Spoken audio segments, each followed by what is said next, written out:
Where I think it starts to get interesting is that we are meaning-making beings. Any of you, hands up if you've ever tried to meditate. Good proportion of us. So the meditation instructor says, just quieten your mind and don't think about anything for the next 3 minutes. And you last about 12 seconds. Whew, you're off. And then the meditation teacher says, so just return to your breathing and don't think about anything. And you last about another 12 seconds and you're off. And even when you say to yourself, right, I'm not going to think about anything, whew, you have no control over the meaning-making engine that is you.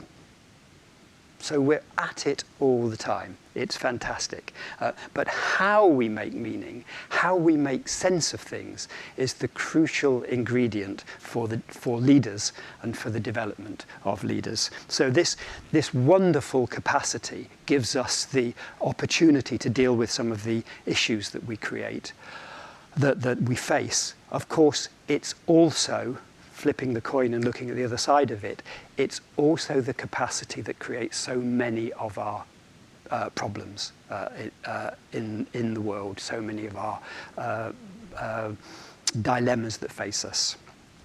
So the whole environmental question that we're all facing at the moment comes out of deep, far back, a process of meaning making about our relationship to nature, about our productivity, about the development of human society. So meaning making has the profoundest of impacts, and it would be crazy to think about developing leaders without thinking about that core concept of meaning making and what's going on inside the machine. What's going on? Some years ago, the psychologist Piaget did some fantastic work with children. Piaget said, very, very simply, you can anticipate the development of kids. So in the process of growth into young adulthood, you can pretty much anticipate how they're going to structure their sense-making, how they're going to do meaning-making. You can pretty much anticipate what's coming. So the lovely story, those of you who've heard me talk before have heard me tell this story, but I think it's so illustrative. 2 young children standing on a very, very high building, and one of the kids is about this size and the other's about this size. And the little one says, look at the people down there, they're tiny ants. And the bigger kid says, look at the people down there, they look like tiny ants. Now, in that just few words difference, there's a world of meaning-making difference, because for the little one, it doesn't matter that they're carrying suitcases. They are tiny ants, because ants are that size. For the older one, the meaning-making has included perspective and distance. Now, something really interesting is happening here. The older kid can look at the younger kid and go, she's making meaning like that because... Whereas the younger kid can't look at the older kid and go, he's making meaning like that because the meaning making has evolved, but it's included the previous one. We understand the previous one. Now, Piaget said, when you get to young adulthood, you're there. You've reached this rational, cognitive state of development, and well done, you've arrived. Our theory, not just ours, but many people who have been working in this field, the field of adult constructivist development, say actually you've arrived, but the journey's still going. And the journey will take us further towards wisdom, towards encompassing multiple dimensions, towards seeing more in what's there, if we are enabled through our development to do that. So the interesting thing here, though, that it still continues to apply this model of inclusion and growth. So just as the little kid could see what came previously, this idea about making meaning, the reason we've got a metaphor of Russian dolls up here, is that when we're making meaning in this Russian doll, this way of seeing the world, we can also see what came in this stage and in this stage. But when we're making meaning here, we don't really understand what's going on in the meaning making of that way of working. So how does this translate, this idea about making meaning? How does it translate to leadership, and where's the relevance? So this isn't the work of Harthill, this is the work of very, very, very many great thinkers, and probably most important of all is a woman called Jane Lovinger. She was really interested in why young women offenders were, some were reincarnated and some weren't. And reincarnated, that's not what I mean, is it? No, what do I mean? No, reincarcerated. That was a completely different research project. And putting aside the social context, she wanted to know what was going on inside the heads of the girls. And what she discovered through her research using a sentence completion methodology was that it depended on the meaning making of the girls, and the more complex the meaning making of the girls, the less chance they had of being rearrested. So she then did massive amounts of work. This is the 1970s through 90s, and essentially formed this framework, which we've adapted for working with leaders in organisations. This, interestingly, is a development wheel that very much works this way. When we talk to people about their experience of themselves and their development through the course of their life, almost always people can talk about the time when they were very young, when they were very opportunistic, they didn't really give too much focus on other people. Then they moved into what's described, single labels here, not very helpful, but single label, diplomat, which is when I start to get socially oriented, really need to identify with other people. So my 13-year-old daughter, when my daughter was 13 in diplomat, she would be late to school because she needed to get her makeup on perfectly. And when I say to come on, it's much more important to be on school on time rather than have your makeup perfect. She'd go, Dad, you just don't understand. And what I didn't understand is she had to look exactly like her friends. She had to be perfectly done and just like her friends. Being on school on time was nowhere near as relevant as diplomatically fitting in with the expectations of herself and her friends. Of course, she moved out of that into expert, very important, diving into and understanding in real depth the workings of things and the attempts to perfect what it is we work with. So there's an idea that processes and methods can be perfected, that drilling down into the detail is the way to solve the problem, and that there's one right or best way. Do you notice the relationship between complicated and the expert description? So what really excites me as an expert is something that's really complicated, because then I can drill down, and drilling down is very exciting.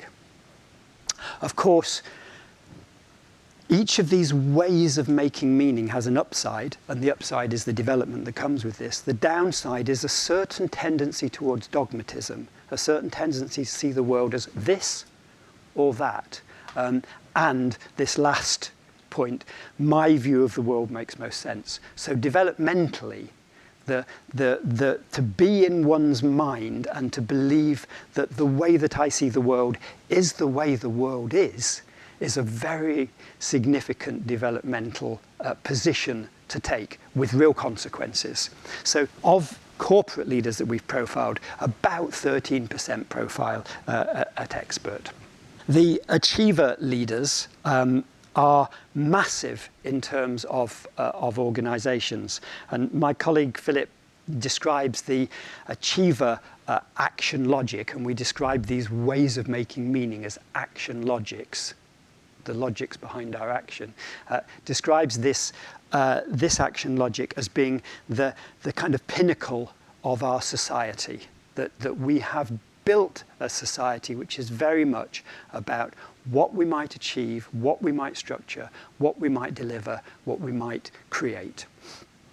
And so from an individual perspective, goals and targets drive me. There are many, many ways to get there. So there's a wonderful fluid flexibility that starts to come with the achiever. So the expert might say, if you want a job doing properly, do it yourself. The achiever's starting to say, I can't do everything, so the key question for me is how do I delegate? How do I get other people on board to do the stuff that needs to be done? And so you get a more, it's more, in a sense, traditionally leaderly from this perspective, and very much about get it done. Now, one of the next stages we'll describe is strategist. And this is where we get a little caught up with terms, because the achiever's also interested in strategy. How do you get to somewhere? Well, you plan, you implement. That's the way you do things. So let's get strategic about our planning. And it's got a kind of A to B to C-ness about it. There's a linearity, which of course gives great focus and drive. So why do we get 55% of people in organizations profiling at Achiever? And by the way, we worked with one of the larger American technology companies that had 85% of their senior leaders profiling at Achiever. The HR director said, "Is that good news or bad?" Which was a kind of, well, it's both, isn't it, actually? Because what the organization's looking for is the ability in leaders to focus, drive, cut through, move things forward. So that's fantastic. So then the question comes, developmentally, why would you be interested in developing your leaders to move beyond this fantastic way of making sense of things and driving and focus and delivering? So why on earth would you want anything to come beyond that? So the next action logic is described as individualist, which again, these single labels, it's a bit misleading. So individualists, the move that we're getting from achiever to individualist is the move which goes, not what are we doing, but why are we doing it? So it's more reflective, it's more questioning. Why am I doing it? Why are we doing it? Why is anybody doing it? What's this about? And of course, that questioning is the source of the innovation that might follow the question. So there's definitely a kind of an inspection here of how to get there. And the individualist is beginning to say, you know, what's there depends on how you see it. If I look at it from over here, it looks like that. But if I look at it from over here, it looks differently. So that sense of kind of absolute, which the earlier action logics represent, is beginning to soften somewhat. So multiple perspectives start to become a part of what happens. But it's the key characteristic here is this individual sense of curiosity. Why? Why? And how could we do it differently? So most organizations say they want people who think outside of the box, which I think is a really neat description of the individualist, think outside the box. Most organizations don't actually then encourage people who do, and that's a kind of difficult relationship. So this is really interesting because the experience of individualists, there are two kind of incredibly contradictory experiences. The first is, I've realized that all this achiever stuff is a bit kind of overblown. I'm feeling a need for a bit more space. I'm noticing that the organization pushes me into a box that I don't feel I belong in, and I'm feeling really uncomfortable. And the parallel dialogue from the organization is, Jennifer used to be brilliant, but she's so strong and forceful, and she's so kind of slow now and always questioning things and seems to have lost her mojo. So that's the kind of the negative thing that happens as people move into individualist. Often that person exits the organization. Over here, it's really curious. I realized how I used to work, and now I'm feeling a much more space and much more freedom and much more curiosity. And actually, what I'm noticing is the organization's really valuing me for the different things I bring, and it's really fun. I've never enjoyed work so much. And the organization is going, it's great. Jennifer's doing all this innovative stuff, and she's doing stuff outside of her direct lines of control. We really value this. So two different stories. A lot has to do with the nature of the organization as to which story is emerging. Final action logic I want to talk about is strategist, which is, I think, enormously significant. Less than 5% of our corporate sample of leaders profile as strategist. Just to get a handle on less than 5%, normal leadership team, let's say 10 people. So 2 leadership teams at the top of an organization might share statistically, one strategist, or none. Why is that significant? Because the strategist brings a systemic perspective that is both reflective in the way that I described the individualist, remember the Russian dolls, but also starts to inquire into the nature of the system and the nature of change in the system. And so that stepping back even further to go, this is curious because the system's behaving like this. I wonder where I can lever this system in order to bring about change which is positive. And that notion of change which is positive has a much bigger kind of holistic to it because it's starting to take in more dimensions. There's also something which I haven't put up there, which is that our experience of a good many of the strategists that we've worked with is there's a lightness of touch which kind of brings all this a bit more bubbling to the surface. So if you perhaps think of some of the leaders that have inspired you, there's both an intensity and a simultaneous lightness of touch. And there's both a drilling into the content, the task, and an ability to work lightly with people. So really, really significant.